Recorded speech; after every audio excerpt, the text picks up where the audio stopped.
Welcome back to the Assertive Podcast. I'm Erica. I'm Jess. And we are licensed professional counselors in Texas, reviewing Am I the Asshole Reddit threads to help you learn skills for communication, healthy boundary setting, and assertive interpersonal functioning. Today, we are talking about how to have difficult conversations. We're going to do this with a post titled, Am I the Asshole for Refusing to Accept My Girlfriend's Poor Communication Skills as Part of Who She Is? My girlfriend runs away from confrontation, especially when she feels threatened and needs to apologize to anyone, especially me. I've told her how emotionally exhausting it is to chase her down to have difficult conversations, but she insists this is just a part of who she is and that I need to accept her and be supportive. She has said she would try to work on it, but then also says that if I can accept this part of her, then the relationship is a hard no for her. While I've also said that this type of communication issue can be significant enough to pull a relationship apart, it seems childish to me that she would place an ultimatum on me accepting her ability to face the music with difficult conversations. To me, running away from confrontation isn't a personality quirk that I should accept as part of being a loving partner. Am I the asshole? First thoughts. Yeah, the first thought I really picked up on this last sentence of, running away from confrontation isn't a personality quirk that I should accept. My first impression is that the girlfriend has opportunities for growth, and I think she is inaccurately describing conflict avoidance as a personality quirk. I don't think there's no, Myers-Briggs for conflict avoidance. I don't think I've never seen that on a personality test. That's not a type of person, Mm-hmm. Yeah, so that was my first thoughts. I don't know. I So agree with you with that. I don't think conflict avoidance is a personality trait. I think it's a skill or lack thereof. And I think often the folks who avoid confrontation, this is a learned behavior. Yeah. Avoiding confrontation has probably helped them survive to this point in their life. At some point, we have to shift out of survival mode and move into thrive and living. Mm-hmm. Surviving is not living. And so many of us are stuck in these fight or flight responses that that allowed us to adapt with our childhoods. So, like, congratulations for getting to adulthood, but now you're an adult. You have to fix this shit. Yeah, you can't have healthy relationships. Yeah. Mm-hmm. I can see it being confusing because we do, our family of origin is our first kind of society that we're a part of, and that's where we learn a lot of our social skills, especially how we talk to each other. And so I can see how it can feel like conflict avoidance is a part of your personality because it's probably so ingrained because you've probably always functioned that way. And so maybe what she's saying is, I don't know how to change this thing, or that feels difficult to change because I don't know what the alternative is, but definitely not a part of who you are. I agree that it's a skill. Absolutely. And we pulled this post to talk about difficult conversations, but it kind of is just maybe kind of leading into that. I have a lot of clients who are kind of sorting through in relationships, like, what is a reasonable expectation to ask this person to change or grow? And then what is it just accepting them for who they are? And so we kind of talked about, skill versus like characteristic. Do you have that? Do you have that come up in session where clients have a difficult time parsing that out, or maybe are dogging their partner for things that are just kind of who they are? Actually, not with their partners. As you were asking that, I think I have to, and maybe this is just the population that I work with, I'm often telling my clients, this is not who you are. This is just what you've always done. So I don't necessarily know if it's so much that we're working to improve their partner so much as changing their own behavior. And we talk about family of origin, family systems theory is kind of the theoretical model that a lot of family therapists will utilize. Even in couples therapy, one part of the system changes the system. If one Yep. thing changes, everything will change in response. So if you change the way you're interacting in the system, whether that's your family of origin as a whole or just in the didactic romantic relationships, Mm-hmm. the other person is inevitably going to have to change or the system will fall apart and that relationship will no longer be. So I think with my clients, it's not so much changing the other person, it's more so me pointing out to them, like, you're under, usually my clients are over functioning in relationships. You're over Yeah. functioning. If you pull back, either things won't get done and you guys will feel the natural consequences of that, or they're going to pick up that slack. Mm-hmm. And ultimately, we work to how do we just ask for them to do those things versus you taking them on.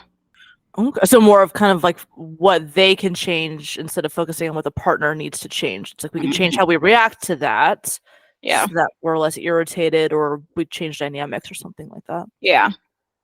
Again, I think that I hear a lot this come up with like mental load, of Mm-hmm. I think, lots of partners, I think, want their partners to be like created their own image. Like they want a version of themselves 2.0. I think it could be hard to like manage expectations because you guys aren't going to share the same strengths and Yeah. challenges.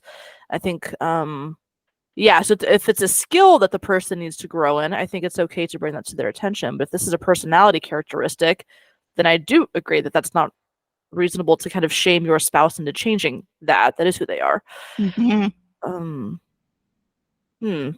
What might be some characteristics that a partner might display that the other partner might not be happy with, but needs to accept?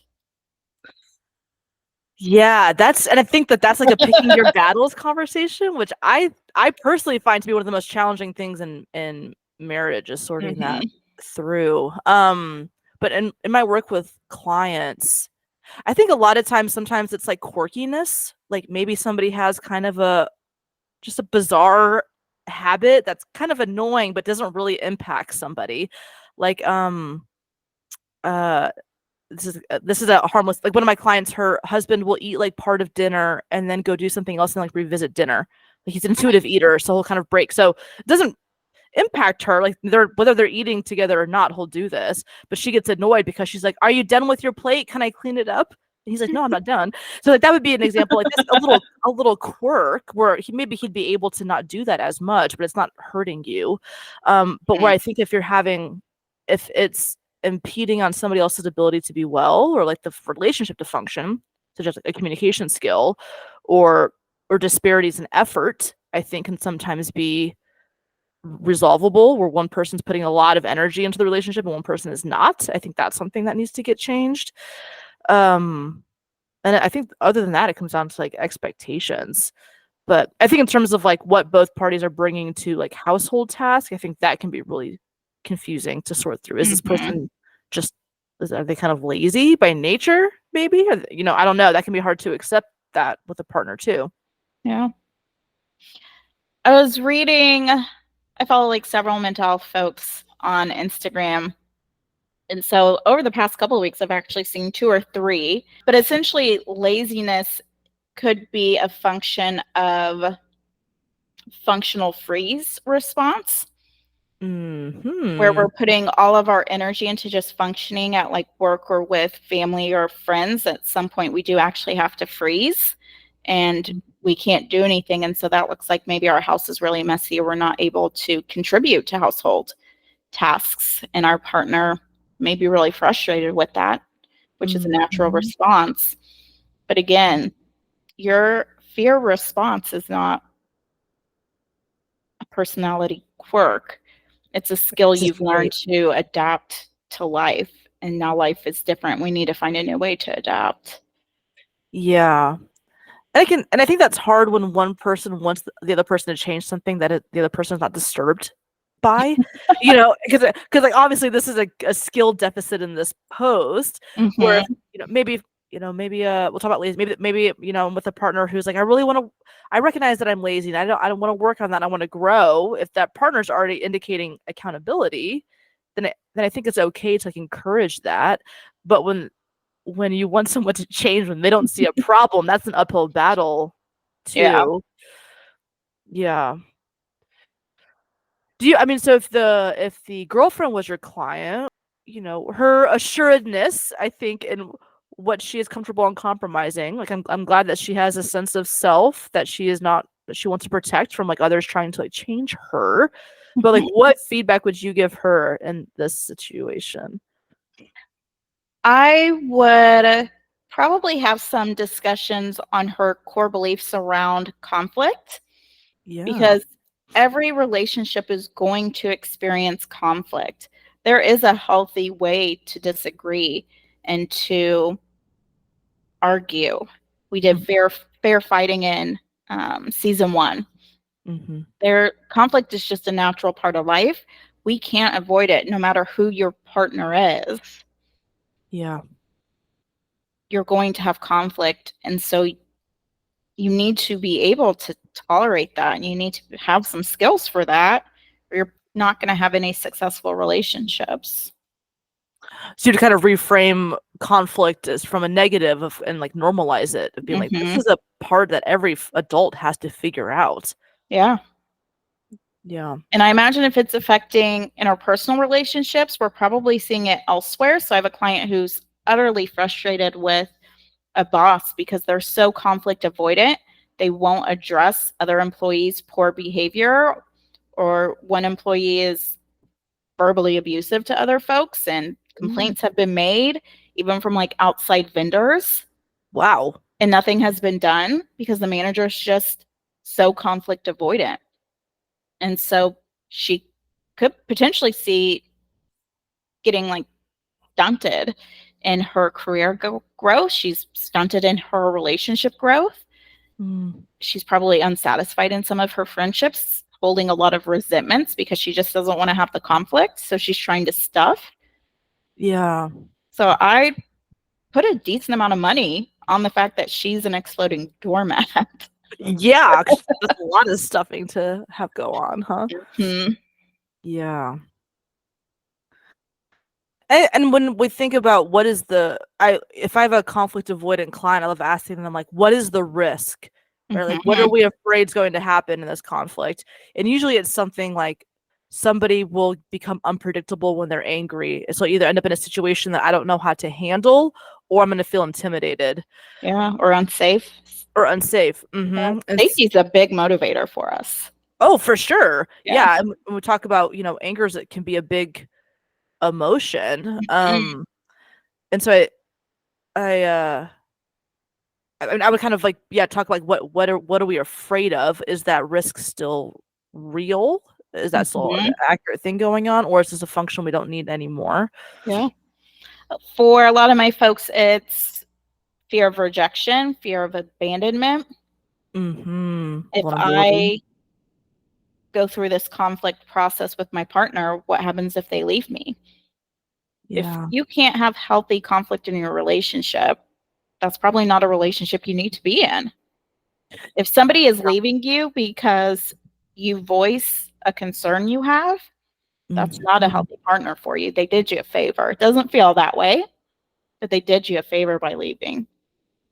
And that was really one of the red flags that stood out to me in this post, where the girlfriend says, or the author says, if I can't accept this part of her, then the relationship is a hard no for her, which is kind of also saying, if you expect me to grow, then I'm going to leave you. Yeah. Which that's a crude paraphrasing, but like when you dig down to that is what that's communicating. That's what it is, yeah. Or if you bring up something I don't like, I'm going to leave you. Or if you expect me to change anything, I'm going to leave you. So I mean, really establishing a pattern of like, I'm not going to be held accountable for anything, and if you bring it up, you're going to be alone. That's really not going to incentivize that person to express needs. Yeah. Even her inability to apologize, not being able to take accountability, that's lack of guilt, which we talked about earlier this season in guilt part 1. And so she's probably doing some offensive things, and she's going to keep doing offensive things because she can't sit there and have that conversation of somebody telling her, this is offensive. Please stop doing this. I need you to take accountability and correct your actions. I think for the lack of guilt, getting to that antisocial, or expecting the world to kind of work around her. Yeah. Mm. She's expecting her partner to work around her and not bring up his issues. Mm-hmm. Yeah.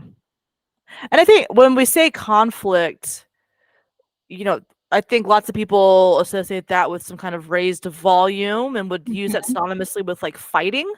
But when I say conflict, I'm not referring to like fighting. I'm referring to having a topic in which both parties don't agree. Is that how you use that term also? Mm-hmm. Or a um,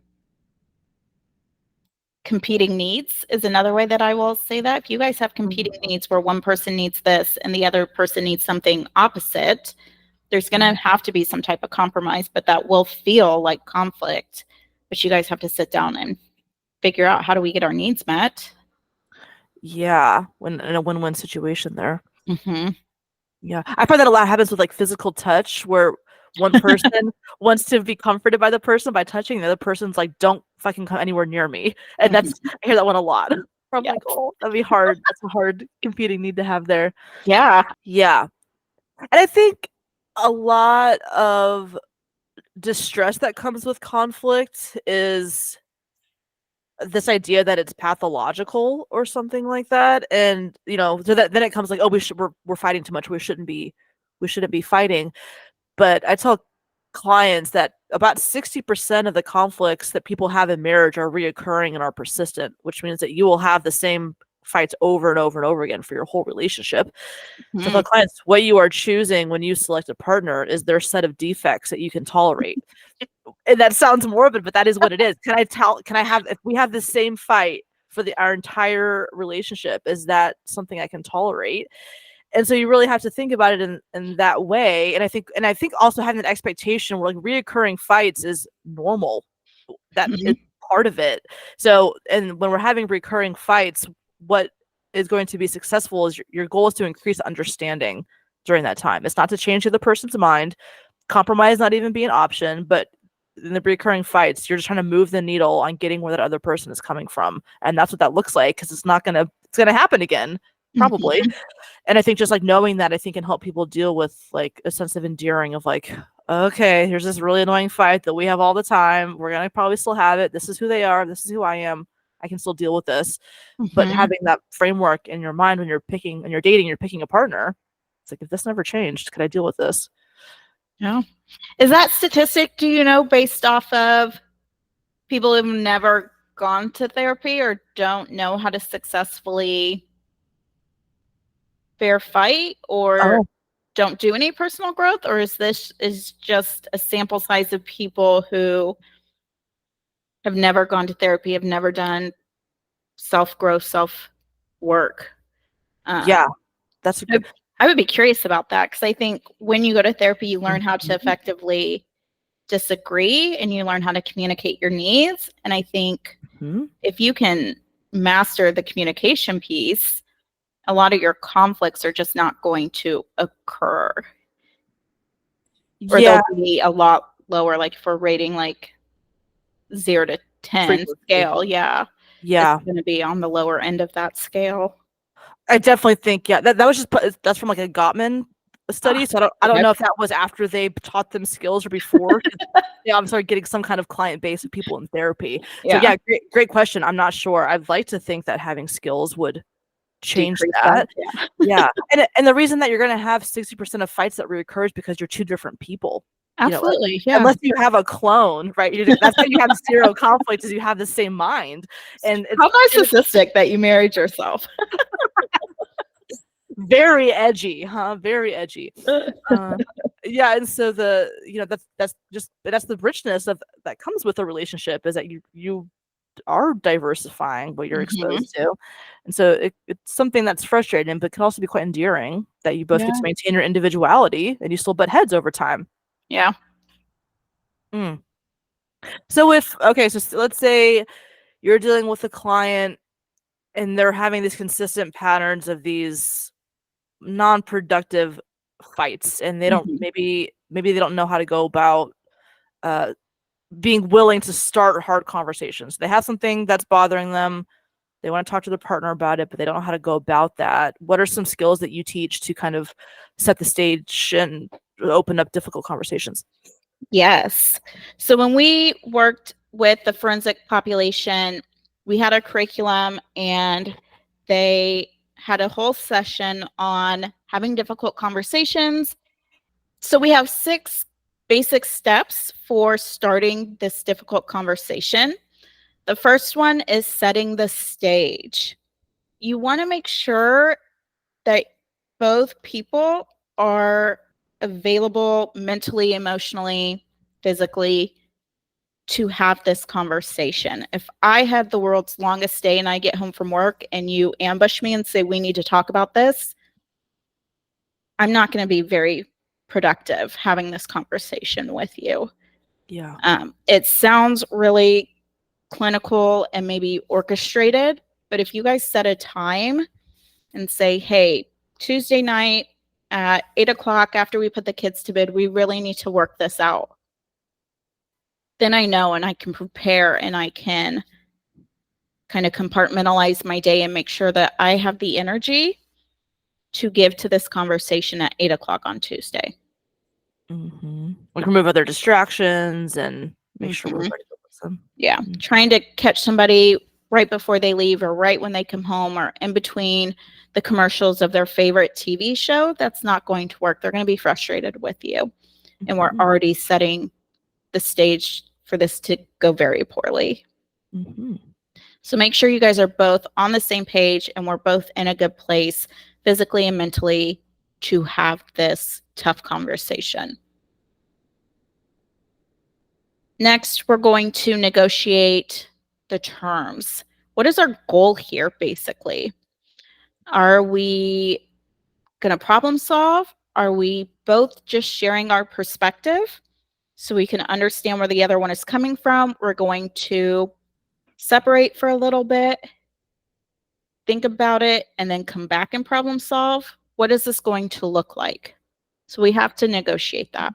You can do this before. So when you're saying, let's do this Tuesday, and we're not going to worry about problem solving, let's just hear each other's perspective. Let's come without any preconceived notions of what the other person thinks or wants. Mm-hmm. Or you can say, we have to have this figured out by Thursday. We should probably be problem solving Tuesday also. Mm-hmm. So have that in mind so that you know what the goal of this is.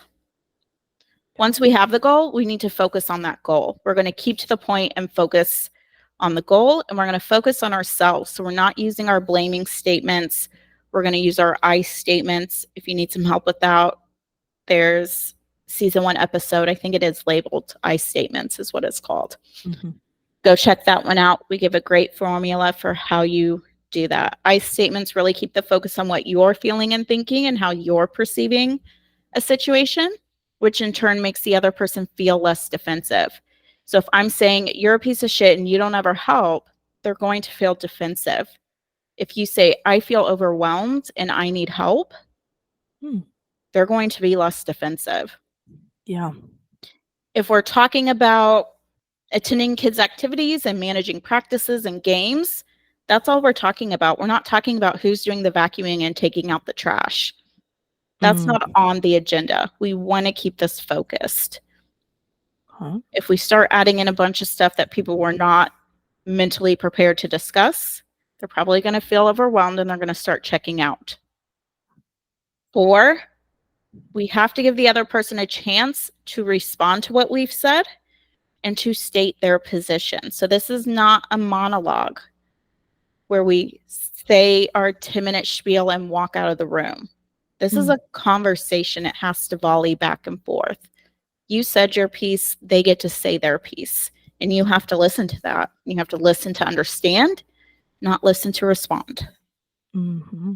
This is where some of that like reflective listening and parroting back and paraphrasing what they said to you. What I'm hearing you say is X, Y, and Z can be really, really helpful.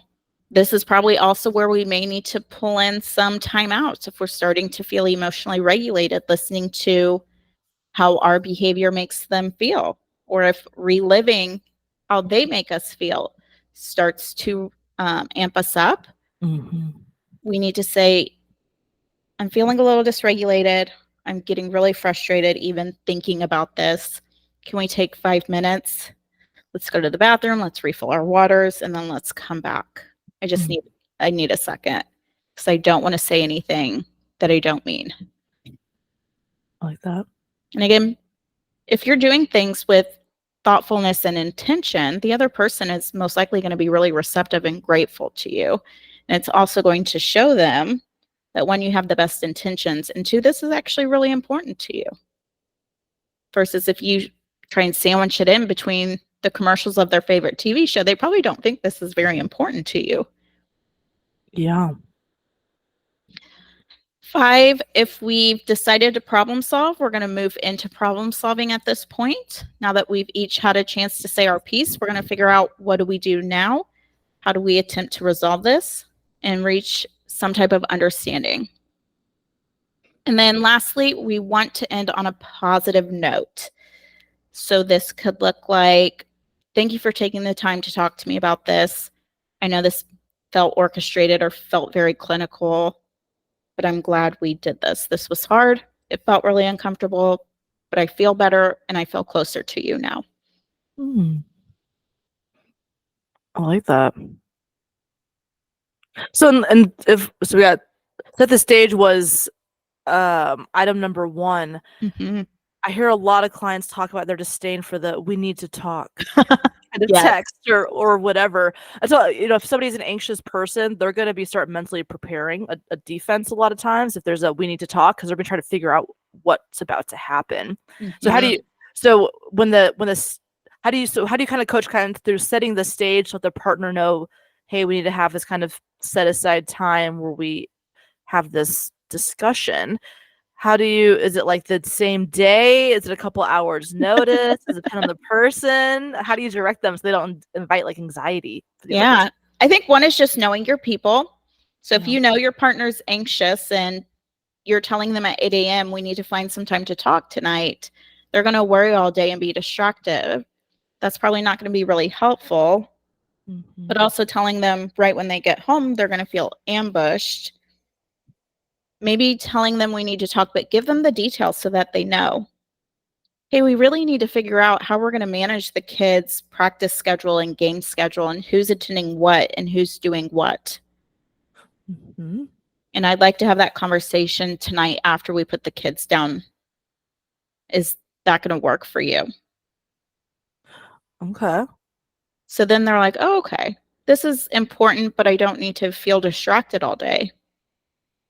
So what if it's like, hey, we need to talk about that awful thing that you did that I hated? But it is personal or it is going to be about somebody's behavior. Mm-hmm. I really encourage my clients to use me as a scapegoat in these situations. So a lot of times how I'll kind of coach them in structuring this. Hey, during my therapy session, I learned some things about myself and how this experience, or when you said this, how that affected me. And I'd really like to share those with you. Would you be open to doing that tonight after we put the kids down? I love that. Okay. And again, we're be keeping it serious. focused on us, right? So it's not, I absolutely hated this. It's, I gained some insight on why this upset me, and I would like to share that with you. I like that.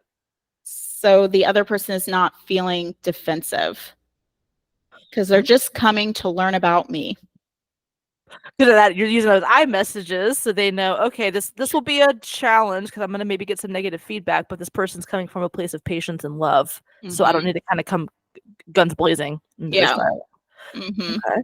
So if you're not in therapy, I still love that. Hey, I've done some reflection and I've learned, or I've had some time to digest this and I had some more thoughts, just kind of this idea of I've been thinking about it and revisit. Mm-hmm. I like how you word that. Yeah. Okay. And so I like the setting, negotiating the setting in terms where you're saying like, okay, what are we wanting to get out of this? And I think that's especially helpful for if you have a partner who's really inclined to giving solutions quickly, because you're letting them know, I don't want you to be thinking of ways to solve this problem as you're listening to me. All I'm wanting to get out of this is to feel like you understand me. And so I think letting somebody know what you're needing from the jump makes it way less distracting for them because they already know what you're needing from that. Yeah, absolutely. And with the practicality of keeping to the point and keep the focus on you, I like to do this in like my personal conflicts is something like, hey, I can see that we're getting off topic. Let's first focus on this issue, and then we can figure out another spot to revisit that because I want us to stay focused. It's gonna be more effective. And so it feels again like kind of sterile and like inorganic. But I think if you can say that in a calm way, that person will realize like, okay, yeah, we're getting a little bit messy here. But I've had that little blurb go pretty well. Do you tell clients to say something similar? Yeah, I even will, depending on the client, I've had them take notes. Oh, like And so, during the conversation? so if something is popping up for them, they're going to like jot that down. And if it's not topic related, they're not going to Mm, say it. They're going to save that for another day. But I think a lot of times we just interrupt or say the thing we're thinking because we're worried if we don't, we're going to lose it. yeah. So it's jot that thought down.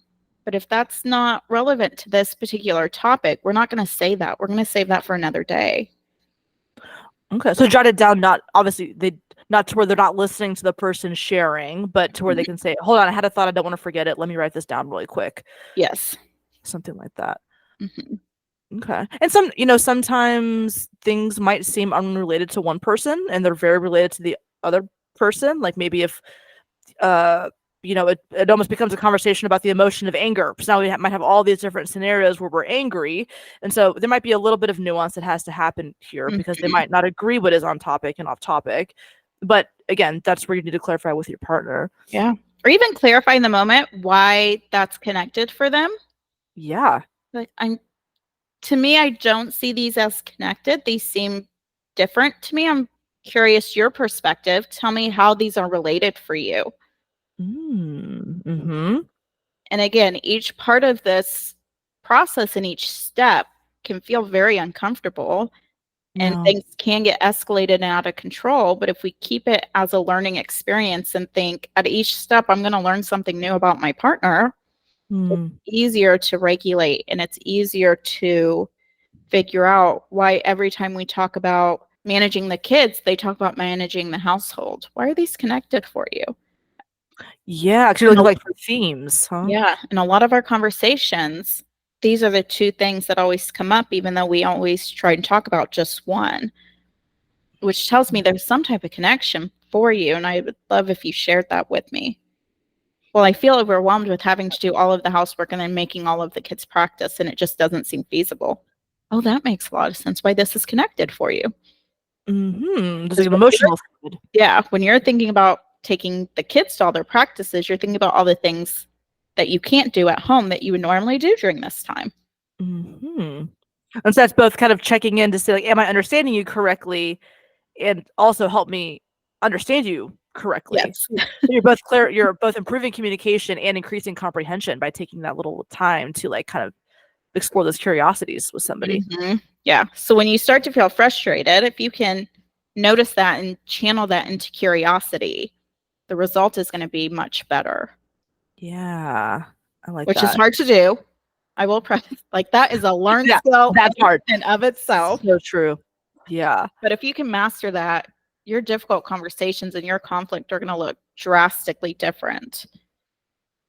And again, and I think when we're seeking to understand, we're protecting that person's intention and like integrity. We're not like, we're not operating on like assumptions. We are assuming that we're all going to be kind to each other. And I think it just creates de-energizes that conflict a lot to know that everybody's loves each other. Mm-hmm. Yeah.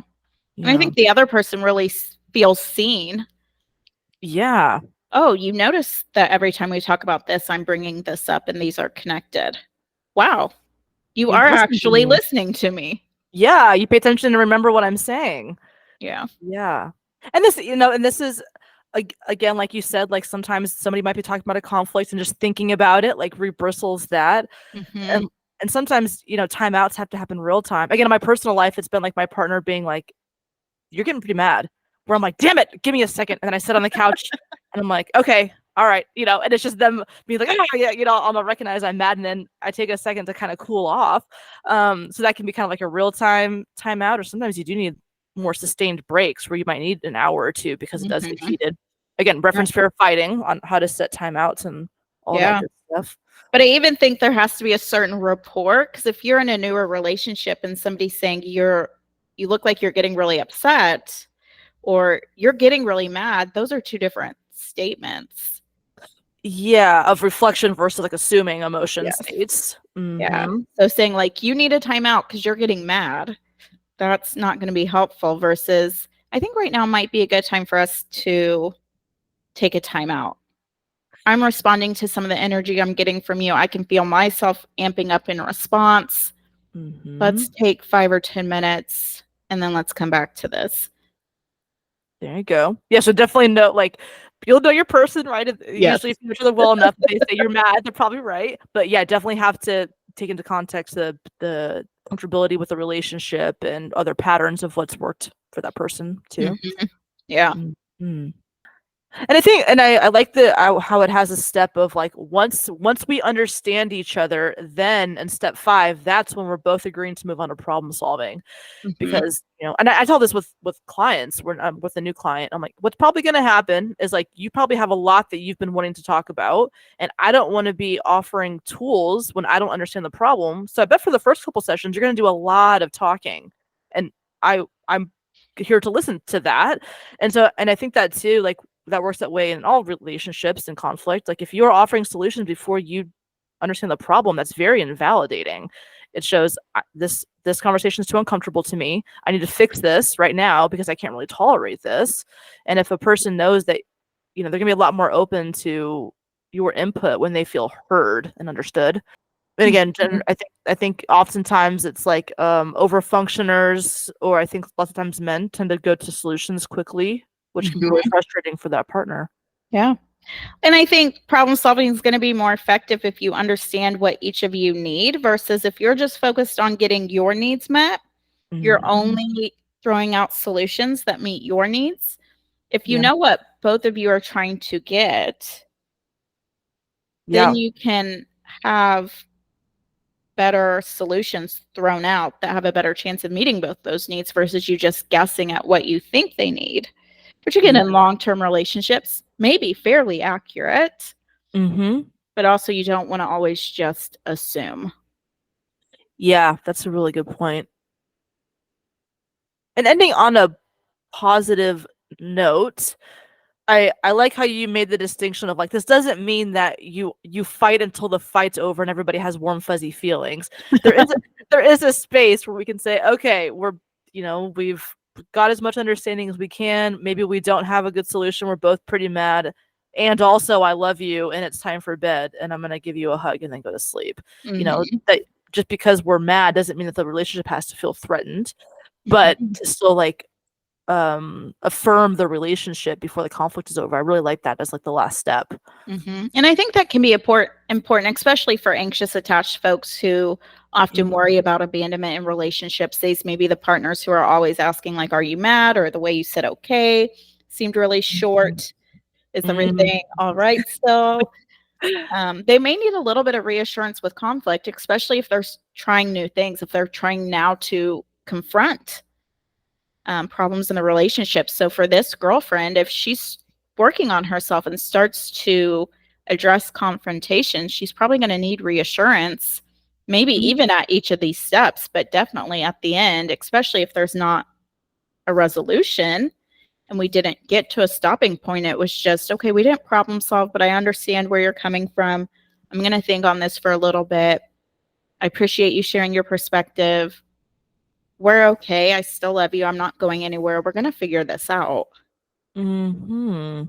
Anxious attached folks need that. Yeah, I think that helps them tolerate the emotional distress without having Mhm. like the threat of the relationship ending too on top of that. Yeah. Yeah. And I mean I love the idea of not going to bed mad. Sometimes that's reasonable and sometimes that's not. Yeah. So again, don't put pressure that you got to stay up till 4 o'clock in the morning, right? Like sometimes there's just in a spot where like I didn't love this thing that happened and I'm pretty irritated with you, and also we're still okay. I'm not gonna leave you. Yeah. And also staying up till 4 a.m. I imagine conversations between 2 and 4 are probably not super productive because we're tired. Yeah, my grandma always says nothing good happens after midnight, and that's She's I got talking to about you college. going out, Jess. She went to college. I'm like, grandma was right. That is true. So yeah, again, that's setting the stage. Like when you're both exhausted, not a good time. Yeah. Talk about those things. Yeah. So it's also knowing like when the stage is done being set. Like you are going to hit your limit at some point. Yeah. And part of a healthy relationship means you can communicate to your partner and say, we need to probably finish this little section because I'm hitting a wall. Yeah, I like, And and I think I'm not going to be good after about another 20 minutes. you need to like know when, like, be attuned when somebody's starting to just like check out, or if you notice yourself getting distracted, or if you're listening to respond, you need to have awareness that like I'm not being effective here. I'm losing the point of this conflict. Mm-hmm. Mm. And in this post, I think this could be helpful for the girlfriend to kind of know these steps, because I think that this helps reframe what conflict could look like. Absolutely. I think this is really conducive to like the objective of increasing understanding. Mm-hmm. And it's going to be hard to say, well, part of my personality type is that I'm not going to try to understand you. Again, you'd be kind of shitty to say that, right? So I think that this would be helpful for her to have some ownership that it's not this. This is obviously a skill set that would really help the relationship. Yeah.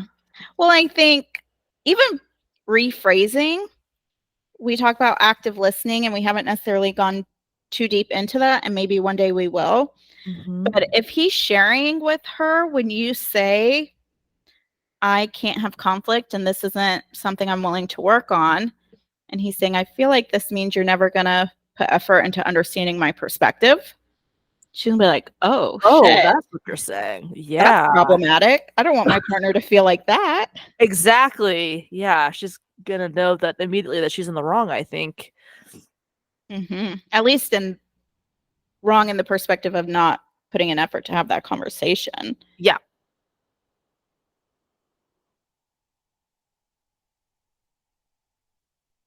So this wasn't necessarily planned for this episode, but it's loosely related, maybe more than loosely related. Mm-hmm.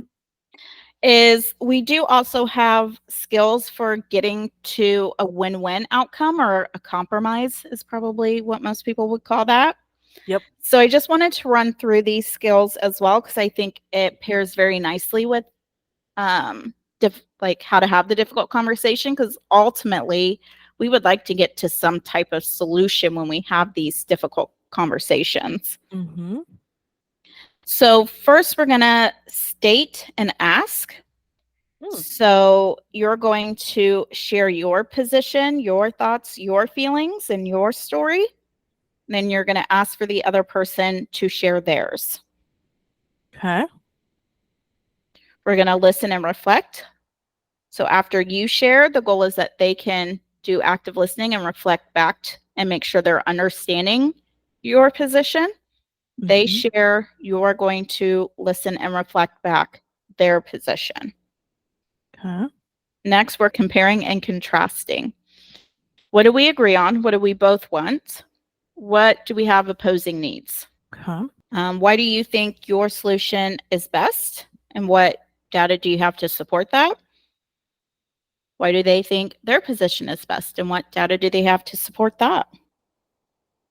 And we're, again, comparing and contrasting these different solutions. Mm-hmm.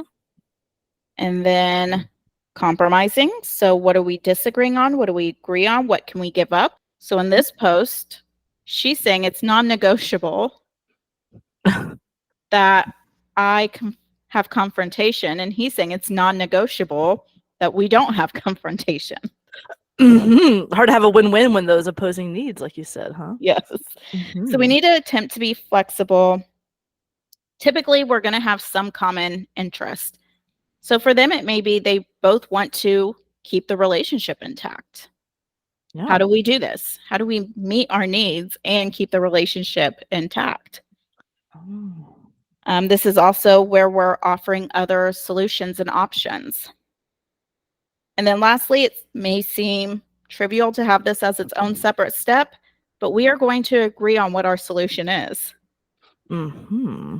This is what we're doing. We are going to do A, B, and C, and that's our format going forward until we have another conversation or until another conflict pops up. This is our format. I like that. And that feeds in really great to the difficult conversations. It's the idea of like volleying, you're taking turns, you're reflecting, and like you're clarifying. And I like that those steps specified that like if you focus on what you agree on, I think that creates more of like we're all on the same team. It's Yeah. changing from adversaries to teammates, which I think is a great reframing. Yeah. Yeah. And I think that they do like kind of like the volley back and forth.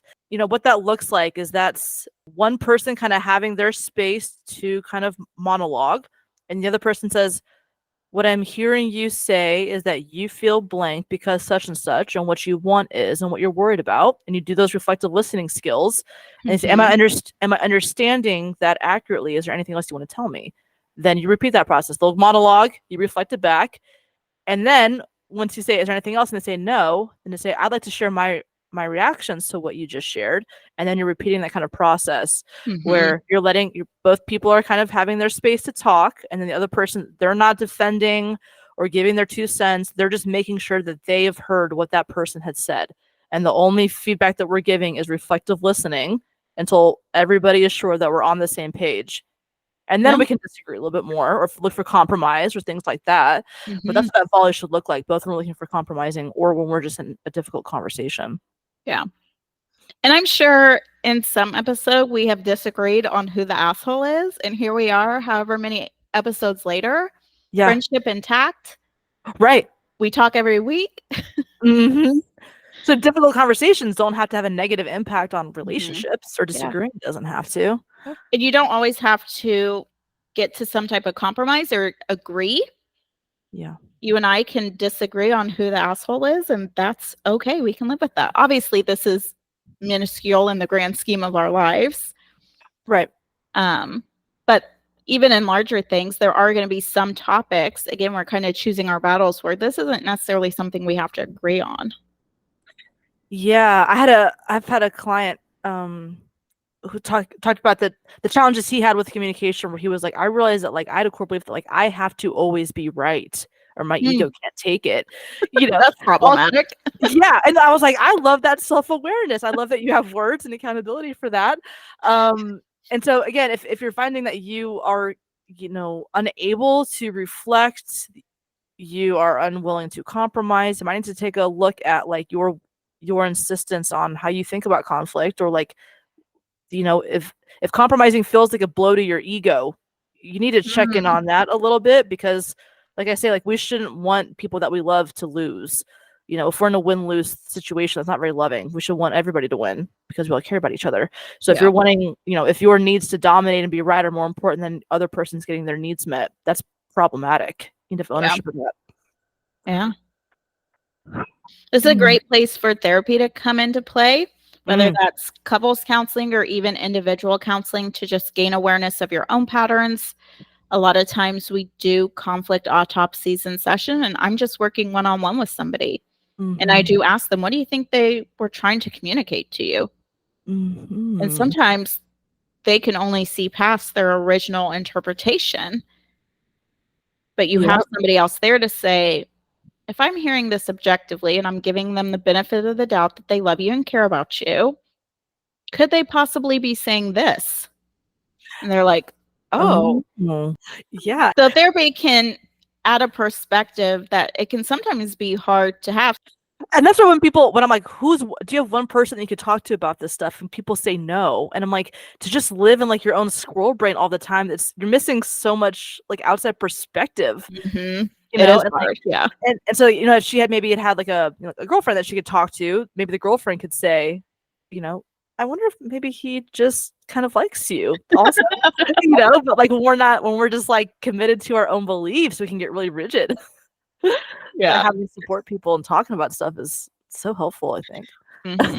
So I imagine we probably agree on this. In this post, who do you think is the asshole? The girlfriend 100% Hmm. is an asshole for just avoiding conflict 100% of the time. I don't know if we'll agree on this one. I do think the boyfriend here is also a bit of an asshole.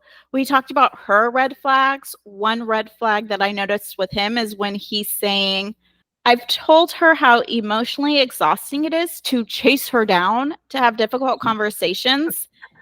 Chasing is a huge red flag during conflict. If one, especially if one partner is saying, I need a minute, you have to give them that minute. If you're chasing them, shit is going to hit the fan. Yeah, Inevitably. Give them the minute. It's a red flag if you cannot tolerate the distress for the 5 or 10 or 20 minutes that they need to calm down. totally. So Yeah.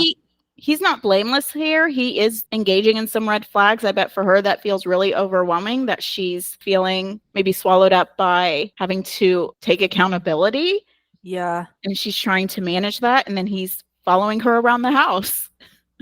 Which this, and especially he's like, when she feels threatened, like that's gonna make that person feel more threatened. And if I said the only reason people get defensive is because they feel attacked. So if somebody's Mhm. already feeling like defensive and then you're attacking them more, you're really poking at that. Something's gonna pop off. Yeah, absolutely. There's only, if she's trying to fight and that's not working, she's eventually going to fight. Yeah, that's where I think like physical violence really is at risk. Yeah. And I heard this a lot. We talked about this when we were doing our prep, when we worked with our domestic violence perpetrators, Yeah. and we were teaching them these skills. They're like, what do I do when she just keeps following me around the house? I was like, you got to squash that, or you just got to completely Leave. eject, get in the car, and drive. Yeah. Especially given her history, don't even mess around with that. She might get upset, but like you ain't gonna go to jail. Yes. At Yeah. that point, it's what's more important, Safety. and it's Mhm. everybody's safety, yours included. So that's a good. So like you're saying, like in this post, like yes, the girlfriend has some, she's conflict avoidant, but that doesn't give the boyfriend the right to just insist that things happen or that she talk about it right then or chase her around the house so she has Yeah. the time out. Yeah. And that's what setting the stage is. It's making sure that that timeline works for both of you. Whereas him Mhm. chasing her around the house, he's imposing his timeline on her. Yeah, that's true. Maybe she just needs a little bit to self-assess and come back. Hmm. Yeah. That's fair. And we were doing our prep, I was like, does she literally run away? Is he literally chasing her? Because that could be really intense. Their conflicts can be really intense based on this one paragraph. I don't know. Hmm. But if he's trying to just like revisit the conversation over and over again and she's deflecting, that would be frustrating. Absolutely. Yeah. I think the girlfriend is mainly the asshole, not for her lack of conflict skill, but I think her throwing it back in his face that for him to desire growth is somehow rejecting her as a person. I think that that's way Hmm. personalizing it. I think that that's really kind of manipulative and Yeah. saying like you'll never be able to hold me accountable because I'm not willing to change. And I think relationships are like our greatest teachers. And if you're entering a relationship and saying that you are never going to change, you are not going to be a very good partner. Um, That's fair. Yeah. And I think the ultimatum as a part of that.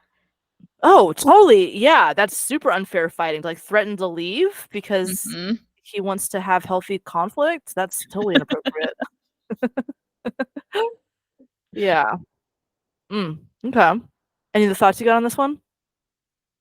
One thing we didn't necessarily touch on was apologizing in relationships. So in this one, he's saying she feels threatened and needs, oh, especially when she feels threatened and needs to apologize to anyone. Mm-hmm. And I think this can also be a red flag in relationships if one party is always taking the accountability. Yeah, This can be a definitely. sign of over functioning if we're apologizing when we actually didn't do anything wrong. Me wanting to have a conversation because you hurt my feelings, I don't need to apologize for wanting to have that conversation. That's a natural function of this relationship. Yeah, that's And so true. and that's only going to last for so long. Eventually the person taking all of the blame can only take on so much. They're going to turn into that exploding doormat. And the reverse is true for the person. If you're always taking the blame, that's not healthy for you. Your partner is not healthy for you. Yeah, and I You're think in like over-functioning. you're over functioning. Yeah, and I think in like the most dysfunctional settings, that can look like that person being beaten down so much that they have no sense of self-esteem anymore, or Mhm. that can get, I think, even really abusive in extreme situations. Yeah. But I mean, and there's are times where maybe both parties aren't equally 50% to blame. There might be one person who makes more boo-boos in a relationship than others, but it usually takes two to tango. Nobody's blameless in repetitive Mhm. relationship Yeah. problems. I think that's maybe one thing our analysis usually shows is usually there's more than one asshole in these posts. We're Because it involves usually not dynamic. agreeing with the author. It's you played Yeah, a part in this. that's so true. So the same is true in real life, not just these posts. It does take two to tango. You're completely right there. I mean, I guess there's We're usually doing something to contribute to the system and the dynamic to continue to function in the way that it does. yeah, exactly. So, and I mean, there's one-offs maybe of a super deregulated, insane person just starting random fights where like one person really is a victim in that. But for established relationships, I find that's almost, I don't know that I've ever seen that be the case. Um, Mm-mm. yeah, Because at the very least, the other person is staying in that participating. relationship. Yeah, so true. That's really true. Not to victim blame or whatever. Bad things definitely happen. Hmm. But okay. Ready for a summary? I am. Okay. So today we talked about how to start and sustain difficult conversations. So we were sorting out at the beginning, what is the difference between wanting your partner to grow versus what is just accepting them as a personality trait. So we said that the main difference would be we're looking at a skill versus a characteristic. So if it's a skill that can be learned, that's okay to ask your partner. But if it's just kind of something that they just do that doesn't really bother anybody, it's just how they are, they need to be able to have their own quirks. We said the main purpose of conflict, especially in recurring conflicts, would be to increase understanding. And conflict is a natural part of relationships. So I'm not going to go too deep into these, but the 6 steps to having a healthy, uncomfortable conversation. Number 1 is to set the stage to make sure both parties are emotionally available. We want to negotiate the setting in terms so that we're agreeing if we're needing to listen or solve problems. We want to keep to the point and keep the focus on you by using our I statements, not blaming, not kitchen sinking. We want to give the other person a chance to state their position and respond. And we want to use timeouts as necessary to manage anger. And then once we reach a point of understanding, that's when we can move on to problem solving and offering solutions. And we always want to try to end on a positive note so that even if there's still unpleasant feelings, we are confirming that the relationship is still secure. Additionally, a win-win compromise. We want to do a series of stating and asking, then listening and reflecting. We'll get into comparing and contrasting what other options are available, focusing on what we do agree on, and then making sure the solution is unanimous and we're all on the same page. Mhm. If you have a partner who is chasing you around the house and unable to tolerate timeouts, that is a red flag. If you have a partner who's giving you ultimatums and threatening to leave the relationship when you express a need, that is also a red flag. And yeah, both people are a little bit assholes here. Mhm. If you are staying in a relationship that is dysfunctional, you have a part in that. And did I Yeah. miss anything? It was a No, wordy, lengthy summary there. it was. We covered a lot. And I also think it's Good. fair for him to leave the relationship and he doesn't have to feel like an asshole for that. I I would would say that agree. piece. Like, Yeah. you deserve a relationship with somebody who's willing to have those tough conversations and to take accountability when they've done wrong and to be able to have those conversations. That doesn't make you an asshole. So, Yeah. It's about anybody out there is feeling kind of stuck in a relationship, leave. Yep. Just do it. Just leave. Just get out. Just get out. If you've given them opportunities to change and to grow, and they're saying, I have no interest in that, take them at their word. You're not going to fix them. You're not Captain Save-A-Ho here. Just leave. And everybody's thinking that that doesn't apply to them. It applies to you. That person's not going to change. I promise. Yeah. Yeah. And if you heard that saying that they say men get into relationships hoping the women will never change, and women get into relationships always hoping the men will change. I have never heard that, but And that women- is so on point. Yeah, and then the women always change, and the men never do. Is kind of the thing. But yeah. Yeah. All right. This is an interesting one. It is. All right. Hopefully this was helpful for you guys. If nothing else, hopefully you guys got some skills for how to have some tough conversations and normalizing conflict in your relationships. This is healthy. This is normal. This is okay. We always want to hear your thoughts and feedback. You can find us on Instagram. Our handle is @assertivepodcast, or you can send those via email, assertivepodcast@gmail.com. Until next time.